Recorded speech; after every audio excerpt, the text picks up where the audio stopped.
Anggota militer Rusia, khususnya dari kelompok pusat, secara konsisten terus menghancurkan titik pertahanan angkatan bersenjata Ukraina di medan pertempuran. Dibuktikan pada sebuah rekaman yang ramai beredar di media sosial Telegram pada Jumat 23 Agustus 2024. Pasukan Moskow tanpa ampun terus menghancurkan tentara angkatan bersenjata Ukraina dengan serangan tepat di arah Pokrovsky. Militer Ukraina tidak dapat bersembunyi di tempat perlindungan atau di parit yang telah mereka buat. Tentara Rusia akan menjangkau mereka di mana saja. Tampak dalam rekaman, ledakan demi ledakan terjadi di titik yang ditargetkan.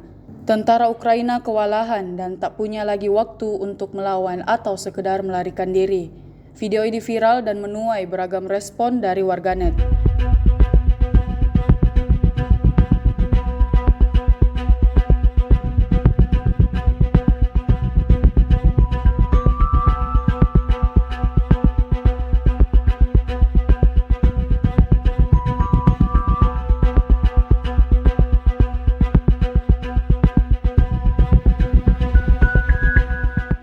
Download Tribun X sekarang, menghadirkan lokal menjadi Indonesia.